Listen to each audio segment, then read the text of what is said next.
Good evening, all. Thank you for joining us from wherever you're tuning in from. Welcome to the second installment of the Round Table. My name is Theo, co-founder of Core.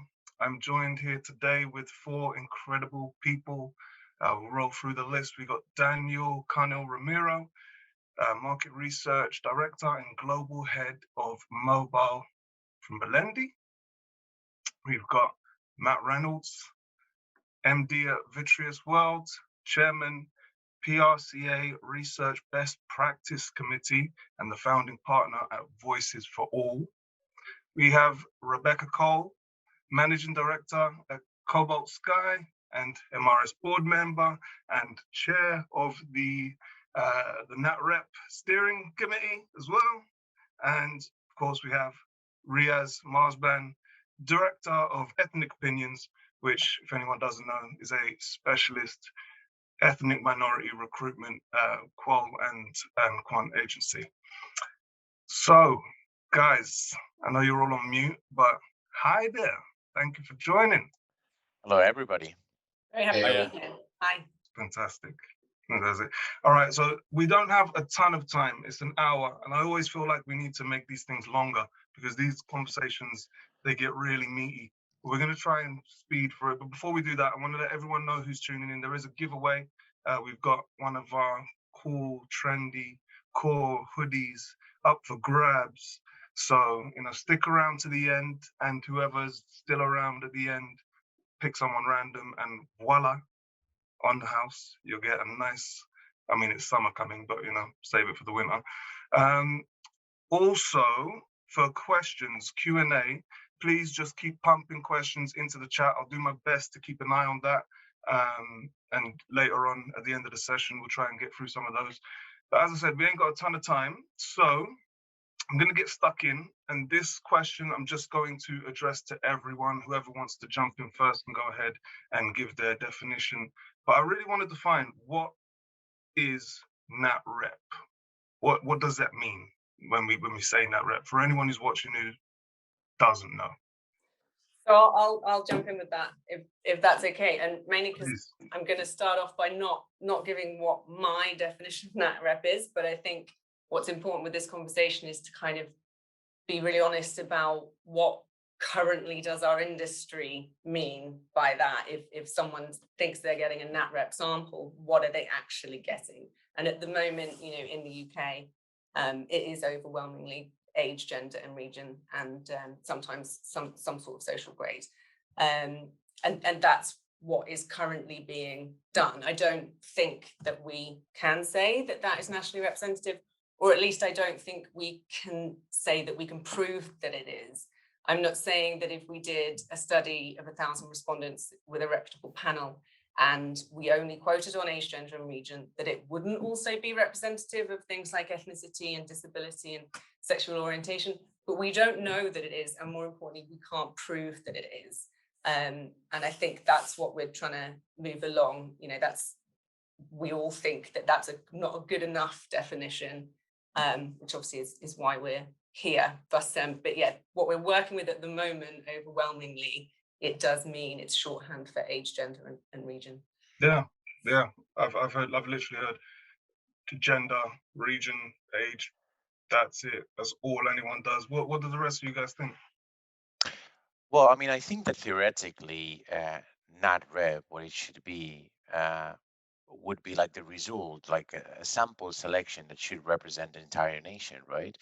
And I think that what sometimes we forget is that what we call protected characteristics, which is actually something available in our census, which is age, disability, gender reassignment, marriage, pregnancy or maternity, race, religion, sex and sexual orientation, is not something available, as Rebecca said, in our current Nat-Rep. Yeah, but theoretically, all those protected characteristics should be embedded into the entire Nat-Rep formula, right? But we are very far away from that. Actually, the question is, can we really do it? Can we really embed all those different 8 protected characteristics into that formula? This is something I struggle with, because if we're only looking at those few factors, I don't even know how we can define that as Nat-Rep. It's not. I mean, I don't know, Matt. What do you think? I mean, it's absolutely not. I think what we currently have is a formula that has just kind of been defined and put in place, and it's just grossly out of date, really. And where we are today, and with modern world and recent events, and the ability to be more in touch, even though we're further away, etc. I think we're in an age where a lot more questions are being asked, and we can understand more about different minority groups, etc. And it's a crossroads. And I think quite rightly there are other areas that, I mean, we've investigated with Voices for All, and this is something where we just reviewed the current offer, and we wanted to understand, could we do more, could we do better, and could we present the tools to do this to the wider market, and demonstrate there's no cost penalty, and remove the kind of barriers to uptake. That was our whole kind of mission. And we're an independent business, so we don't have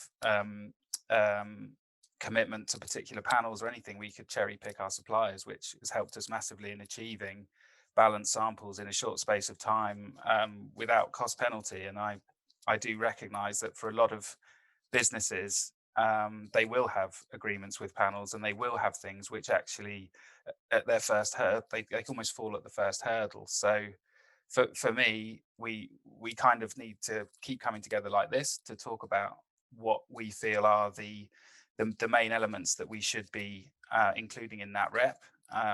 Voices for All is something that's in constant change and evolution. But to give you an example, if we don't quota on ethnicity, sexual orientation, and disability, then you're looking at about 30% of a sample. And I think everybody attending and everyone on the board can agree that that's going to affect your data and what comes out of it.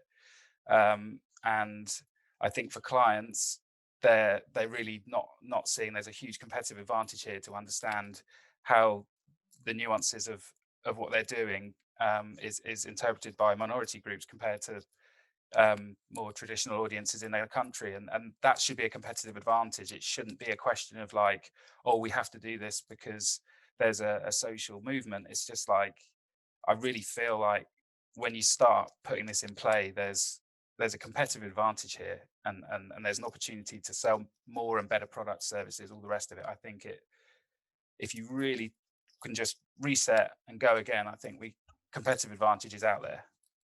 I 100% agree. I mean, this is the country who didn't predict Brexit. You know, and how many surveys went out and we didn't predict Brexit? It's like, I don't know, Riaz, do you have anything to weigh in on that? What's your definition of Nat-Rep? Yeah, I mean, definitely having lots of conversations with clients. I think the definition is hugely different with so many people. In an ideal world, you know, we have a fair representation, and we've mentioned things like sexual orientation, ethnicity. But I think something also to consider is, you know, regional things where it would be vastly different. You know, you've alluded to that, Theo, when we've sort of talked in the past about city rep. You know, that's going to be very different to national representation. So that's also something to consider. Yeah, no, absolutely. Absolutely. And actually, you know, Matt, I want to go back to something you said a moment ago, because I've had that same sort of experience where I've gone out there looking for a sample and trying to ensure that it is Nat-Rep with all of the different criteria. And I get the suppliers, you know, I give them the definitions, I tell them what I want. The costs aren't really that different. I mean, I'm going to address this next question to you, Daniel. You know, in your experience, why is it that you think we struggle so much with ensuring Nat-Rep as standard across the board? Anything that goes out there, it's just the standard. Why is that? Why is there so much pushback? Why do people think that's so hard? Well, I mean, I think that we have to go back to what are the reasons why running a Nat-Rep sample nowadays is a little bit like too complicated, right? I think that the first one is lack of profiling, and we've already like touched base about this issue. I think that panels, we have had a real struggle in profiling, like on ethnicity, sexual orientation, gender identity, and in many other protected characteristics, such as, for instance, disability, right? And this has a clear result. I mean, as soon as you don't have the profiling, what happens is that your incidence rate decreases. And as we all know, basically the cost per complete that we sell us, the panel providers, pretty much depends in a big scale in the incidence rate. So if your incidence rate all of a sudden drops from 100% to 10%, what actually happens is that your price increases. And as a result of that as well, probably what's going to happen is that your project in field is going to take longer to be completed, right?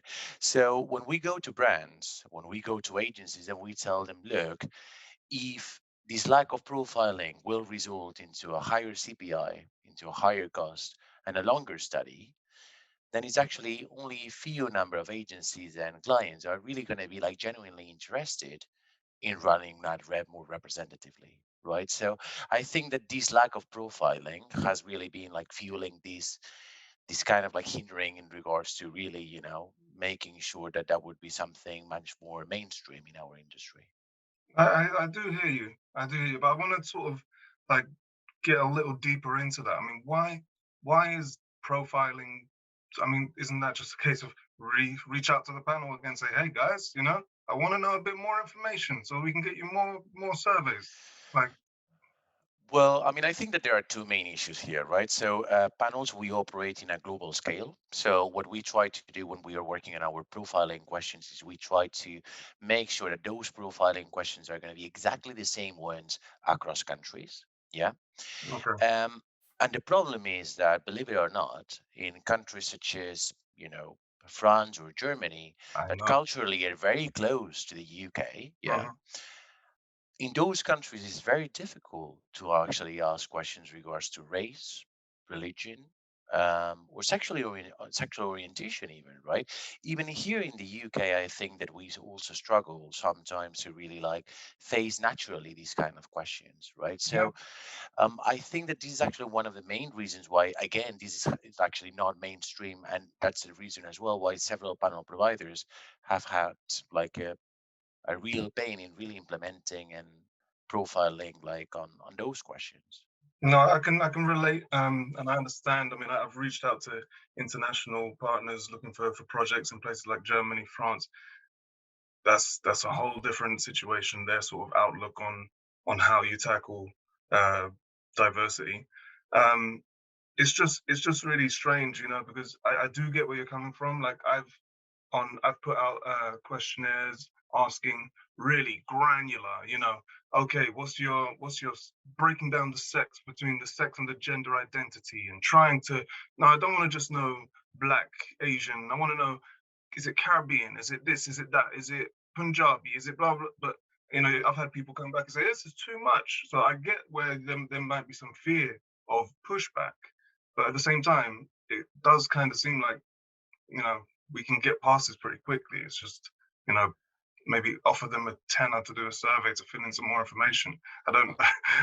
I'm trying not to. I mean, what do you guys think? I'm going to pass that around to everyone else. Matt, what I see you got your hand up. Yeah, there's quite a lot of nuances to this. So first and foremost, like the issue of improving Nat-Rep and its approach is something we can only do in the UK. Mhm. It would take local businesses in the same way we're coming together as UK-based businesses to do this for our industry in our region. You would need other companies to do it for their region. So, like Voices for All is specifically for the UK only. We're not looking to sort of go around telling everyone else in their countries what they need to do. Hopefully, it's a shining light and it's something that people can learn from. Some of our partners on setting it up we're already getting a lot of pressure from their US teams because they want to set up Voices for All US, etc. So that's one area where it's growing. But I'd say sort of our discussion and what we're trying to do here is purely sort of a UK only thing. Yeah. One of the big areas where we had to do a lot of work was understanding how you engage with people about the topics and what language you use. They're very, very sensitive areas. A lot of it's private information, which people may not be too comfortable talking about. We engaged with charities, Stonewall, etc., to discuss about my business, our commercial approach to it, to run things by them and understand, okay, this is how we're doing it, how you screen people out. Because obviously when you're balancing quotas, you might get left with gender, you might get left with sexual orientation, you might get left with something that is ethnicity. So you have to, in your script, create a way that you when people were answering the demographic questions, they're screened out at a later stage, potentially a dummy question, something like that, which doesn't leave them feeling like who they are was the reason that they did not get through. Surely this is something we do anyway, though. No, if we've got a project, should be. But look, if I've got a project and the client is X, and I don't want the respondent to know that the client is X, so I'm going to throw in a few dummy questions in there to throw them off the scent. We do that. That's standard, no? It's not. I mean, I think probably none of what we do is standard enough, or there isn't a common best practice approach that's accepted via the body like the MRS. Or this is why I think we're all having so many in-depth conversations, and it took me nearly sort of 9 months to get Voices for All to a place where we could put something out there, because at every turn we found another area that we hadn't considered, and it's why it's so important to have discussions and to bring as many people to the table as possible, because this is going to be something that continues to evolve year on year. There's no end point to this. There's no end point. We need to get a community together where we're all on board with just trying to make sure that when we're running Nat-Rep data, we're giving a voice to everyone, and it's as representative as we can possibly make it. Absolutely. So that the data drives decisions, creates products and solutions that far reach and deliver on as much of the majority need as we possibly can. And the big challenge for us as an industry is we have an infrastructure, and pretty much everything we do at my business is online. That since everything went online, there's been this kind of standard, this is how we do it, and this is the first time we've come back and challenged it. And it's opening up just tons of different areas, thoughts, feelings for everybody involved. Businesses are probably rightly anxious and afraid, and it's about bringing everyone together, keeping everyone together, and getting everyone to a point where we kind of understand first and foremost why we're doing this. You know, this is necessary. Let's not dispute whether we need it or not. Like, if we don't quota on disability, ethnicity, and sexual orientation, we're excluding 30% of the country. Well, I'm with you on that, and so it has to happen. It has to happen, and I agree with you that it's about the mission at hand. I'm maybe a bit of a blunt axe when it comes to this sort of thing, but I do believe if we crack a few eggs along the way, our intentions are pure. We're trying to make things better. We'll learn as we go, but it needs everyone to get behind it. And I just struggle with trying to understand why it is so tricky. But I will move on from it because we've got to keep conscious of time. Guys, when do you think, like, Nat-Rep, is there a specific sort of project that yes, Nat-Rep is important, and then others where it's not? When should it be used? I'm going to pass this to Rebecca because I haven't heard from you a little bit. What do you think? So I think it depends. If you're talking about the purist definition of Nat-Rep, then it's only used when you want to reflect the opinions or the behavior or the views of the entire nation. Okay, so political polling or market sizing and things like that. Actually, purist form of Nat-Rep, at least in things like FMCG, consumer things, it doesn't actually apply a lot of the time, but you still get people saying, I want a Nat-Rep sample. Okay, I think it's kind of misused sometimes, and it's moved away from the purist form. And I find it really interesting that it's always Nat-Rep. The two are always together. And what I find interesting is, okay, if someone comes to me and says, we want to do a survey, but it's on dog owners, and I want Nat-Rep quotas, you're like, okay, well, it's not technically Nat-Rep, but it just means you drop the Nat and you keep the Rep. It's about representation. So even if you are looking for a subset population, you know, cyclists or new mothers or, you know, dog owners, it doesn't mean that you're not going to have some sort of quota on some sort of demographic. You just have to choose which ones are relevant. So if you're sampling new mothers, then of course you wouldn't have gender targets, and you probably wouldn't have age. The problem for me, I think, is it is about representation, regardless if it's Nat-Rep, it's about Rep. Because at the moment, even if you're not looking for Nat-Rep, so take the new mother's example, you would still get asked to apply a region quota, okay? I don't think that often you would get asked to apply an ethnicity quota. And that's really strange to me, because if you're saying that I want to ensure, you know, I think there's differences in region with new mothers, you know, in opinions, I would have thought that of course that there's also differences in ethnicity. So I think, you know, if we're using Nat-Rep as a much looser term, you know, then I think it's a case of take each subset population that you're looking at, look at across all these demographics and make sure it is representative, even if it's not nationally represented, it's representative of the subpopulation that you're trying to sample. And I still think that that isn't happening. It's still, Nat-Rep quotas are being applied to a non-Nat-Rep sample, and still are not including things like ethnicity and disability and things like that. So yes, it's an interesting point. It's not Nat-Rep, it's Rep. That's always applicable. So it is an interesting point. I'm going to pass that around, guys. What do you think, Daniel? What do you think about that? Well, I mean, I agree with Rebecca. I think that in a way we are misusing a bit the term Nat-Rep, yeah. And I think that, you know, it's our duty and our role to make sure that we provide the right level of consultation to our clients, right? To just let them know when to use Nat-Rep and when perhaps it doesn't really make, perhaps it's not really about sense. It's more about how relevant it is, yeah. And sometimes it's not as relevant, and we just need to let them know that. Yeah. Riaz, do you have anything to add to that? Yeah, no, definitely. I mean, sort of what the others have said, you know, it's really understanding what people's perception of that representation in that rep is, but need to really understand what the research is for, methodologies used, and, you know, what insight is required. I mean, for said it's for certain target audiences, it just may not be required. I mean, yeah, I hear it. I do hear where you guys are coming from. I just wonder if, you know, if we can provide a balanced view, you know, even if it's not required, is it worth not doing it? Is it not important? Is there any examples we can think of that it's just not like worth having it at all?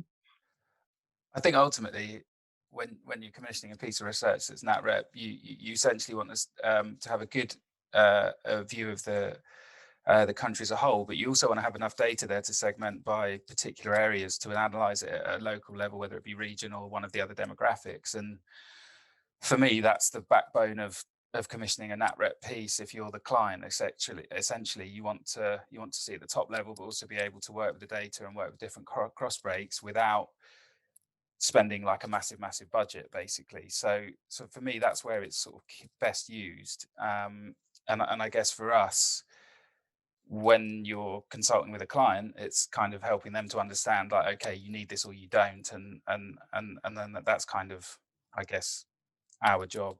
I would have thought, but for have me, any sort of examples of like projects that you've worked on, similar projects where one has said, yeah, you know, let's go all in and get it fully representative, and then the other one's not so much.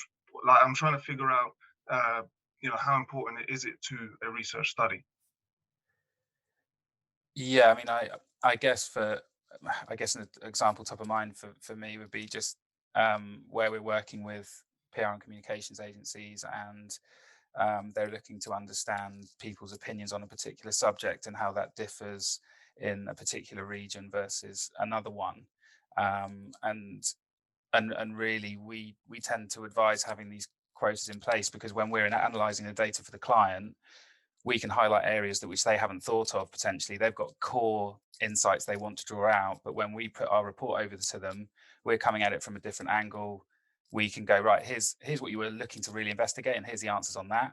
but actually we're giving you a suite of other answers as well that you potentially can work with, and it's a value add proposition. And for us as a business, as part of our commitment to this, since July last year, we've applied full minority group quotas to our Nat-Rep studies in the UK, on all of them going forward, whether the client wants it or not, because we see that doing this isn't just about giving the client what they want, it's about helping panels to keep minority groups engaged.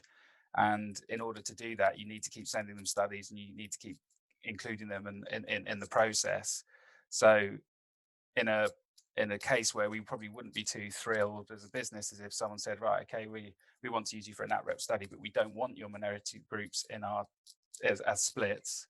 Has that ever happened? No, it hasn't happened. Everybody wants it. Believe me, like no one is against that. But if that was the case, we could still run the fieldwork in our way. But it's just when we came to the data processing stage, we would not give them the minority group breaks, basically, and we can stick to our ethical position whilst giving everybody what they want. But yeah, no one said they don't want it. I just can't imagine, and this is because I hear it a lot, like, if the clients, but I wonder if clients actually are aware that that's not what they're getting. Daniel, what do you think about that? Well, that's a tricky question, isn't it? Well, look, I think that everybody knows what the elephant in the room is. Yeah. And I think that in the past, when people were actually trying to change that, as I mentioned before, they were actually like put up by, price, yeah, by timings. And, we all know that in research, we are actually one of the most conservative industries. So it means that, if you've got the chance not to change things, you're always going to tend to keep things as they were rather than transforming anything. Yeah. Now, I agree with Matt. I don't think that we've got an option anymore. Yeah, I mean, clearly, I think that it's not only about the research industry. Society also understands that perhaps the market research pieces and surveys and projects that we've done so far, they weren't really fully representative, right? And I think that there's appetite for something different. And luckily, this is not only happening in the UK, it's happening in the US as well. And I think that this is actually something which is also happening in the continent, like in Europe, yeah. So I think that I think change is happening. I just think that basically the industry needs to be like much more active, consulting clients and really hand holding every single brand, really keen to actually make that transformation happening. Can I jump in? Yeah, go for it, please. So how I personally came to sort of really reposition a lot of what we were doing as a business to investigate this and try and find solutions was based on the wake-up call of what happened with George Floyd, and the fact that Nat-Rep was deemed within these few quotas, for me, was just an example of unconscious bias in our industry. And that kind of unconscious bias issue is something that was a wake-up call for me personally along all levels of my life. And it's just something which when it sort of hits you, yeah, it's a huge thing. It's sort of your ground shakes, and you have to change. You're compelled to. You have to stop what you're doing, and you have to sort of fix it, because and I think everyone's on a journey. We're all on a journey here as individuals and as a country and as a globe, and we all have such different immediate universes around us, and it just feels to me like we need to keep the conversation going, and we need to invite everybody to the party, and we need to bring the people that feel most challenged to the forefront, so that we can understand how that we can enable them to be supportive of this, and to understand how this actually doesn't just transfer into your particular business or your unit. It's, if there's companies out there that have really diverse teams, and there's like 10 of them, and they've got great splits and everything looks wonderful, they'll be sitting there going, well, we're already doing it, like we don't need to do anything. And it's just like, well no, you're the great case study. You're someone who needs to be there. Like it's not that you don't need to do anything. you need to sign up to this just as much as someone who's at the beginning of the journey. But it's about taking these steps, and it's about doing this without any shame, without anyone feeling like worried or like it's like a lot of things we're going through as a on the planet at the moment. It's this crossroads that we've got right now. You hear the term build back better all the time. For me as a business, it was like, this was a real big like red flag. Hold on, I think I can do something about this. And we wanted to just do something which we knew would actually not just be an idea that we would talk about and be a theory. We actually produced a commercial product, which proved that it can be done. Exactly. So we can hit people in hearts and with, this is a great idea, but let's also sort of show them that their wallets won't be touched, you know. And well, unfortunately that drives a lot of things, unfortunately. So we tried to just tick all boxes, and then we made all of the information of what we do via the Voices for All sort of website free. So like, there's no competitive advantage. Like, it's all there. Anyone who's attending can go on our website and they can download the approach to sampling, how to write your questionnaires in a way that doesn't offend, how to weight your data, how to do the, like, I mean, it's all there free. It's completely free. And we've had great engagement from, I've had so many amazing conversations. Like, you're at a point where you just, this last year where you just could think, blimey, that this is a tough point for humanity. As soon as you start actually talking to people that aren't news stories from the BBC or whatever, like the actual human beings that are out there, everybody's so game for shaking things up and doing stuff. Definitely. We just need to do, like, core doing this is just absolutely incredible. Like, and hopefully not too long we can do it all in person, and you can just imagine the energy that's going to come then. It's going to be really, really positive. But you touched on a few things there, and I just want to sort of bring it back, because I mean, amazing that you guys have put this sort of framework in place and you're offering this information and this guidance.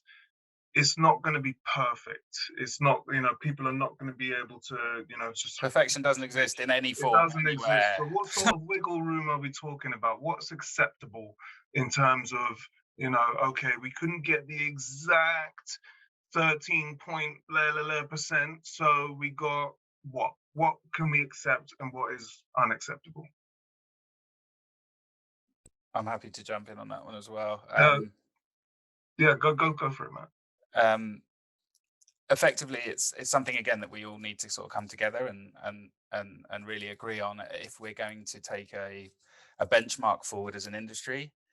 But in terms of when we're balancing quotas, so age, gender, and region can be like, and social grade can cause their own issues if you don't sample correctly. So when you're adding in another 3, like, it really does, do you know what I mean? It means you can't just set a job to live and leave it and come back. You know, you have to focus on the hardest to reach groups first. You have to look at the regions that are tough. Again, we've provided tables which show like the minimum and maximum you should sort of aim to have in order to only weight your data by sort of 1.5, which we felt was like the maximum, which is kind of reasonable. Okay. So you've still got really solid bases in each demographic split. But ballpark, we're talking about 1.5 for weighting. That was our limit, that we were like, right, we don't want to go past that. So Rebecca, what do you think about stuff like this? What do you think is you know, fair? Well, I mean, I think, you know, wiggle room, we have to be realistic, you know, as Matt said. Even if you do all of that really sensible sampling and you target first, you know, you are going to get to the end of fieldwork where you're looking for that one person who has to fit all these things. So yes, of course, we have to be, you know, flexible. Once we get to a certain point, you know, 90%, 95% of your target, you can maybe relax. And of course, as Matt said, you can wait, but I do have a slight concern about whether or not waiting is being overused in some situations here. You know, it's a vital tool to us. It's wonderful to have it. It has to be used responsibly, and it has to be used with awareness of its limitations. And you know, I think there's an education piece that can be done there sometimes with clients. They think that you can just use waiting to magic together. You know, it has its limitations, and when it comes to wiggle room, I think you have to be very aware of that once you get out the back end, it's close enough so you're not overusing your weighting. I think it's really important. Yeah. Riaz, what do you think? You got anything to add? Yeah, and I think also there's a great opportunity here. I mean, it really depends on sort of what the objectives for the client is, but we can certainly use methodologies together. So, you have an opportunity here potentially for qual to supplement quant. If we're lacking certain places, we can get some further insight through qual studies. That's always worked really well on certain projects. Whether we're doing ethnographies or focus groups. It really provides that additional insight where you may not be able to get it through certain panels. It's true. It's very true. Daniel, what do you think? Agreeing with the three presenters. So yeah, I mean, I do believe that that's basically, it's like we are overusing in many ways the weighting, and that's usually the common solution when in field things don't really go as planned, and we really need to avoid that. Yeah. I mean, in an ideal world, it would be amazing if, every type of person that lives in this country, we could get some sort of representation of everyone. It'd be amazing. But if that's not the case, I mean, how granular do we really want to go with this? Do we want to go breaking down ethnicities past race? Because I've had conversations with people recently, as I mentioned it earlier, Black is but there's a vast difference between my Jamaican dad and my friend's African dad, Asians, this we have these things in there. So are we going to break that down, really go into every single nationality almost, or sexualities as well? Are we just going to sort of broad brush? What do you think is A, realistic, and B, should be our sort of target, even if it's not realistic, but what should we be doing or trying to do? I think I guess where we sort of came at this from was there's such an if you just start from anywhere, like you can formulate anything and you can get quite lost. And what we need to do is have something that starts in a place which we can all sort of trust. And the most trusted data we have is government data, census data. Now, the issue that we have with that is that the most recent data we have to work with today is miles out of date. Yeah, 10 years old, always. The questions that were asked aren't far-reaching enough. We've just all probably filled out the most recent one. But for our work with Voices for All, we had to have some kind of source to benchmark. So we used the census from 2011, and we used some ONS data as well. And to give you an example, so sexual orientation, it's only really defining LGB. It's not including any of the other Exactly. GT+, etc. So it's not fit for purpose really. And it shows that sort of 2% of the sample would be from those backgrounds, and that as a base size isn't enough to analyze on its own. So in our sort of commercial product, we decided to offer a free boost to 100 responses should the client wish to understand the views of that particular minority group at the analysis stage. So nothing of what we're trying to do here is going to be without challenges, but it's about all of us coming together with a solutions focused approach to it. How can we represent these minorities? How can we give the voice to all in the best possible way without upsetting budgets, timings, and all the rest of it? So, as I said before, it's about having this community really of people, and hopefully the MRS at the centre of that, as a body I think that we all believe in, and do such a great job of helping us all to understand things better. And my hope is that at some point in the journey that recommendations are there with them, and it's something that we just constantly feed into. Well, speaking on that, I mean, where does the buck stop? Who's ultimately responsible for ensuring this is the practice that we all follow? I'm going to pass that to Rebecca. Like, what do you think? Who should? Is it the clients? Is it the suppliers? Is it whose job is it to make sure this happens? Well, I think there's more than enough responsibility to go around, and I think, you know, anyone who in any part of the life cycle of a project, if anyone thinks they don't have any responsibility for this, then I think that potentially they've misunderstood, you know, the level and the number of different avenues that we need to approach this from. It's not as simple as saying it's on the panels. It really isn't, you know. I mean, obviously they have a responsibility, and I think that they're all aware of that, to make sure that they're engaging with minority groups and they can supply that increasing demand.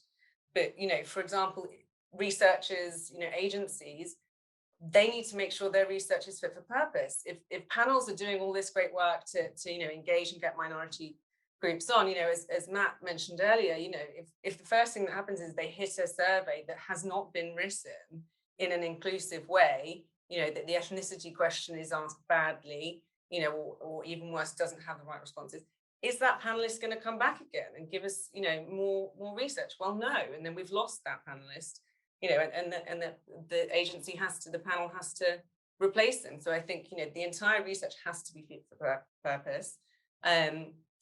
Clients do have a responsibility, you know, again, even if it's not, you know, on cost, if we're saying that we're going to you know, make sure we can provide it without a higher cost, again, as we've discussed, if they're not shouldering the cost, they have to understand that if we are trying to give them richer and much more inclusive data with much better sampling, you might need to give us more time. You're not going to get that in a day. You know, so if if we're not asking them to shoulder the cost, please understand that we are trying to do better, and that it might need longer in field, you know. And also, I think the clients have a responsibility to push this as well. You know, it has to be both push and pull. You know, they need to start asking more for this, so they're driving the demand. So, you know, I think everybody is responsible. It's no one individual party. I mean, you know, a lot of the time when I speak to people on client side, some of them just assume that, you know, this is happening already. I'm shocked that it's not happening already. You know, do you think like there should be, I don't know, carrot or stick? You know, should there be some sort of penalty for just ignoring this stuff and, you know, producing research that, I mean, not a fine or something, you're not going to, you know, lock them up, but what is there some sort of penalty that we should be putting out there? Daniel, I'm gonna what do you think about that? Well, look, I mean, I think it's difficult. It's not difficult. I think that it's just simply that we shouldn't apply. I don't think that we should apply penalties. It's more about. I mean, we do it with we do it. You know, if we don't have good practices for screening participants, and we don't have, you know, we're treating respondents badly and stuff. You know, there's things in place. You're breaking codes of conduct and whatnot. So, should this be included as some sort of protected? I don't know. Sorry to cut you off. No, you know what? I mean, I think I'm a real adamant on training and educating our clients, right? And let me give you an example. I was actually part of an LGBTQ plus study 4 or 5 months ago, and most of the work that we did, besides fieldwork, was very much helping the client in building the questionnaire. And most of the conversations were about, because the client would really wanted to actually just be like fully representative when it comes to LGBTQ plus, right? And we had to train the client things such as being a transsexual is not a kind of sexual orientation. Yeah. You are changing your identity. Yeah, like you are reassigning your gender. Yeah. But that's completely different to sexual orientation. Yeah. Yeah, absolutely. If you're gender fluid, that has to do with, you know, your gender identity, not with your sexual orientation. So I mean, again, you know, there's a lot that, you know, I think that each and every segment and part of the population, you know, that's basically, you know, very adamant in defending their rights, they really have to teach us as researchers how can we actually, you know, interview them, ask them those questions, you know. And to be honest, while I can actually understand, you know, as being like a part of the board member of the MRS, right, how to basically ask those questions to LGBTQ plus like kind of community, I have a hard time understanding this for the transgender community Yeah. because I'm not a transgender and I cannot really answer for them, right? So I think that in a way, we really need to educate our clients rather than, like applying those penalties, right? That's at least what I believe. No, I agree with you. I think it's it goes both ways as well. We need to educate ourselves. If we're going to be the researchers and we're going to be the experts, then we should know what we're talking about. What do you guys think? Riaz, I see you're sitting there. You got anything to add? Yeah, and I think it's really difficult, as you said, like we're all trying to educate ourselves to, to better service the industry. I think a lot of it, wasted money on research is probably penalty enough, and then the consequence of having poor insight, which will ultimately lead to poor outcome. You'd hope lessons are learned from that. But I don't know, maybe you need to stand there with the red card, Theo. Not me. It's not going to be me. All right, I've got a sort of conundrum I'm gonna pose out there, because I speak to a few panels, and one of the pushbacks is, well, it's all opt-in. It's open for everyone to sign up. So, why is it that there's less people of ethnic backgrounds or less people of other diversity signing up? Everyone's allowed. Everyone's open to it. Putting the same marketing out there. Why do you think that happens? If it is open for everyone, how does it naturally fall into lack of? Matt, I see the twiddling the beard because of thinking going on. What do you think? I think in terms of, I guess this is really about sort of availability of sample in minority groups and how readily available that is. I think the fact that Nat-Rep in terms of age, gender, region, social grade is so widely used and commonplace and has been for such a long time that ultimately suppliers are using the ingredients that are needed and recruiting people in larger numbers in the areas that they're going to get surveys for, really. And without having quotas on the minority groups and the smaller areas, that those people have kind of ended up on the panel just by chance, more than the fact that their recruitment has been directed specifically at making sure they have an abundance of that. And I think, hope I'm not speaking out of turn, but I think most panels will always be buying sample from other panels when they're delivering jobs at times. And when it gets harder to reach and the IRs get low enough, there's this kind of brokering that goes on. And ultimately, I think that the panel industry could come together to have some kind of armistice on minority sample that they have in terms of the pricing, and just agree with each other that they will only charge a certain amount, a fair amount, for each respondent if they need to top up with each other, so that they can support each other to make sure that the clients can get used to having these samples and using them and understanding the value of the data, demanding it more. And then at a certain point, everybody decides, okay, we need this much time to recruit enough people to service this and be able to compete on a level playing field with each other. But there's a period where everybody just thinks, right, okay, let's work together to make this happen, because this is about the greater good. I might be a bit idealistic here, and but we can, I mean, as a business, we can fulfill this in 48 hours with no cost penalty. And we found that out with the very first survey that we sent out to our suppliers. We asked the question, who's got this and who can do this? And they came back and said, we can do it, and we're not going to charge you anything crazy. So I know that everyone's at different stages of the journey, but it's very possible today. It's doable. It's a service that's available. I totally appreciate what you're saying there, and it is a bit of a supply and demand issue, and when more demand is there, the supply will come. But I'm still trying to get my head around, why doesn't it just happen naturally? Why doesn't it just naturally fall out? If everyone's getting the same adverts out there, like Riaz, you specialize in recruiting people of ethnic backgrounds. Is there a secret source? Is there some sort of special way to approach people from ethnic backgrounds that we're all missing? We need to change our adverts, and then they'll all start coming in. Like, what is it? Yeah, it's a tricky one, but and there's definitely no one fits all approach. I mean, looking at the qual side of things, in the recruitment, it's really understanding the audience, and we can't really rely on databases, especially for the harder to reach audiences. I mean, you really have to think outside of the box.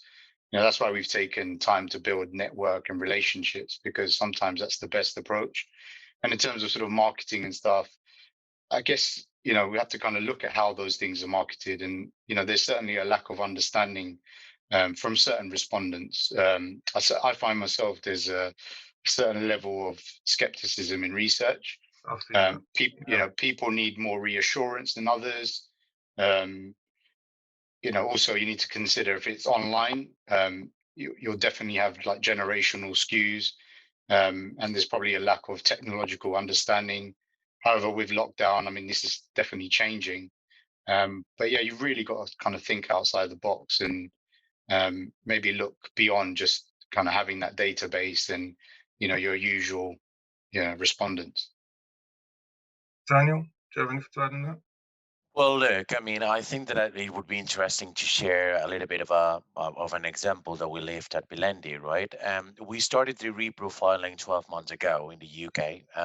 We do like a reprofiling in each and every country every year. But the special thing of the last reprofiling we did is that we included three new variables. So that was ethnicity, sexual orientation, and gender reassignment. And the reason why we did that was, first of all, for the reasons that we already like spoke about. We wanted to make like to be like a proper representative panel, and we kind of felt that we were close to be there, but we couldn't really monitor those variables because we didn't really have that profiling, right? Our surprise was that when that profiling was actually completed, our panel was severely underrepresented when it comes to ethnic minority panelists. Yeah. And to be honest, if we would have been like for that reprofiling, we would have never known. Yeah, you kind of get a sense, that basically, well, perhaps there is actually like some, underrepresentativity, but you don't really know to what degree. So clearly, as a panel provider, then what we could do was actually action a different like strategy, especially in one area that it's actually key when it comes to panel, which is panel recruitment. Yeah. Yeah. And it's what sources of recruitment do you use in order to recruit your own panel? And as a result of that, as a result of the reprofiling, what we did was basically, we increased by threefold the number of partners that we used for recruiting our panel, because we went from a strategy where it was like we are going to be using like 30 to 40 providers just in order to basically like maximize the amount like of members that we get, yeah, to really like focus on really the reach of smaller providers could actually get us, yeah. And to be honest, it's like the really like key targets that that we are actually after, like sexual like LGBT targets, disability targets. What we really need is to get closer to those blogs, to those very specific, forums, to those very like determined social networks that are really having a very close connection with those targets. If you are expected to get those targets in a mainstream website, you are absolutely wrong. Yeah. And this is actually something that I think that it was all fueled by this reprofiling that we did, right? That's why it's so important to start by that, yeah, to really like reprofile the panel, How long to did make that it more take you? representative. Sorry? How long did it take you, that whole reprofiling?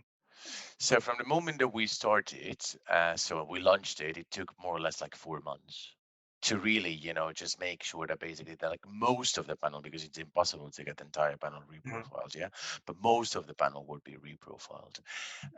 So yeah, about 4 months. Did you incentivize the? Yeah. Okay, so Yeah, 4 and months. you know what? I think that it also, and coming back to what I mentioned before, it's not only about asking questions. It's about how do you ask those questions? Because if people feel that you're not really understanding who people is, by the way you are asking the question, they're just going to move away and not answer it. Yeah, no, totally. So again, you know, there is these like very important element of really educating ourselves, yeah, and letting, you know, those different segments owning the conversation. Yeah. Yeah, no, it seems to me like you know, not simple. Obviously, it's taken 4 months and it's probably cost you guys a hell of a lot of money, but you know, you can see the value that just putting that investment in there is now going to provide in the future. And it's now that that's done, you know, you spring clean the house. You don't have to keep on tidying it up every time you've done it once. Yeah, well, not once, but you know what I mean. Okay, I'm conscious that we got 3 minutes until this was scheduled to go, and I still had a couple questions, so I'm going to skim through. Let me see. I mean, we kind of covered that just now, so I'm just going to go to the last one. Advice for the industry, for people who are worried about this sort of thing, for people who are, you know, speaking to their panel providers and they're hearing, oh no, this is going to cost twice as much, or people who are out there trying to plan research and saying, oh, you know, how are we going to actually make this work? What would be your advice? I'm going to go around. I'm going to start with you, Matt. I think the first thing I'd really like to make clear is just to not be worried and to not be like feeling under threat or like this is some issue that you're not involved in, or someone's going to turn up in a couple of weeks from the MRS and tell everybody that they've got to like meet this standard. Like the critical to the success of this is initially getting everyone to the point where we're all clear and we understand what it is we're trying to do and what we need to do to get there. I've seen a few questions popping up all the time below. And just from what I've been able to just take from that at a very top line level, and I haven't read all of any of them in full, is that there's clearly a big job to be done in terms of what Nat-Rep means in terms of how we're commonly using this and establishing that, whether it be different for different methodologies or whatever, just getting to a point where we all know what we're trying to do here. And for me, the end game is our industry. If anyone looks in from the outside at our industry, they see what we do and they think, oh, they really go about this fairly and they do include everybody in our society, and they are giving a like this data that's coming out of that says it's the country's view on X. I can go into that data and think, oh, okay, well, people from Birmingham say this and people from London say that, and people in a minority group say this and that, and there's limitations to that. If we're working with 2,000 samples, do you know what I mean? If you combine too many cross breaks, then you haven't got the base. So we're trying our best. That's the key point. But we just need to understand that there's this hugely widely used tools of omnibuses and things like that loads of businesses use to make big decisions because it's quick, cheap and easy, which is something we've all been pushing for God knows how long. So, and it's not fit for purpose, basically, that particular area. And that's where we came at it from, and that's where we wanted to improve it. And I mean, the proof's in the pudding. Like some of the world's biggest brands have signed off projects with us because we offer this. And we are tiny compared to their normal partners, and they're choosing us because we can do it. So I feel like over time, it's something that everyone's just going to be like, why didn't we do this yesterday? Or can you believe we didn't do this? I think about that as well. 10 years from now, people are going to look back, oh my gosh, remember what they used to, oh my gosh, you know? Rebecca, what do you think? Sorry, Matt, but just conscious we're going to start losing people. Yeah, just very quickly. So, you know, the main piece of advice that I think I would give is, you know, this thing that we've been talking about that we call sample, and that quite often to us it's just a bunch of data, and what we're actually talking about is people, and people are complex, and people are more than one thing, and we need to kind of try and keep that front of mind. I mean, that's just a good rule for market research in general. But very quickly, if I had a second, it would also be just, and Matt touched on this before, please don't let perfection be the enemy of progress. If you see something and you can't do it perfectly, you know that the thing is still flawed, but it's better than what you're currently doing, do it anyway. Don't aim for perfection. Any kind of progress in this space is worth it. So that would be mine. I think we got to just get that quote there and slap that on a banner and put that. That's brilliant. That's brilliant. Riaz, any advice? Yeah, don't be shy. Have conversations with people in the required field. there's lots of great people in our industry that are here to help and support. We're all here to learn from each other, and it's a collective effort. Absolutely. Daniel, any last words for the industry? I completely agree to what everybody says. That I mean, we need to collaborate. We really need to help each other, and at the same time, there is no wrong or bad questions. Yeah, we are. At the end of the day, we are all have doubts. There's not a perfect formula to increase the representativity, and there's not a one size fits all like system. So at the end of the day, it's about learning from each other, and as an industry, we will need to bear that in mind. Yeah. Brilliant. Brilliant, guys. Brilliant. All right, I'm going to quickly skim through. I know we're running over, but I'm going to skim through these questions in the chat and see if anything hasn't been covered. Let's see. Everyone just wants to know who wins the hoodie now. And to be honest, I'm looking through all of these questions, and yeah, we spoke about everything. It's been a really good conversation. Okay, maybe we can ask this one. So, do you foresee there being a financial benefit or cost in the medium or long run if we really start to put true Nat-Rep as the standard? Is it a win, or is it a temporary loss for a little while until I don't know, things can be made cheaper? I think real change is going to cost money. I think that's the bottom line. Like, when we were taking our journey, it became very obvious quickly that we couldn't just have brave ideas and go around telling everybody what we thought we should be doing. We've invested actually like a lot of money into this as well, and spent money, and I think that's it. There's no point sugarcoating it, really. Like, if we're going to do this, there may be a period of uncomfortable change. We might have to invest time and money to get to a place where after that everything is more cost effective, and those time. I don't think the financial penalty is like long term. It's not going to go on and on and on. I think we are going to have to just tweak and revise things, and there may be elements of that where money needs to be spent. But as I said, I think that's the real key area, that we want to create a community where everybody stays at the table and we understand everyone's challenges, so that nobody is out in the cold and nobody gets left behind, because this is something that we can kind of want to be really broadly and widely taken up. And if we're gonna succeed in that, then we need to be so inclusive and hear everybody and do our best to support everybody's business and lives that depend on those businesses as we go through this change. I think it's almost like a collective investment, isn't it? We're gonna have to put some money into this thing to figure out how to make it work. But the outcome at the end is going to be better for everyone. It's going to be better for our clients. It's going to be better for our participants, and happy days after that.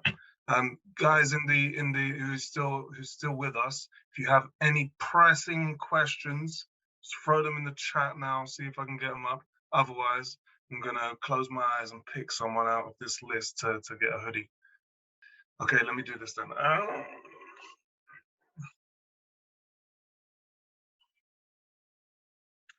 Liam Bowden. Congratulations. Liam, you've been selected. Yay! Just drop us a message with your details, and we'll get that sent out to you. I don't want to hold anyone else up, as I know it's still a school night and you've probably got your dinners getting cold. So look, to the participants, to the panelists, sorry, thank you so much. Your input has been amazing. I'm sure you can see all of the love here. But again, just thank you so much, guys. Really, really appreciate your input. Thank you.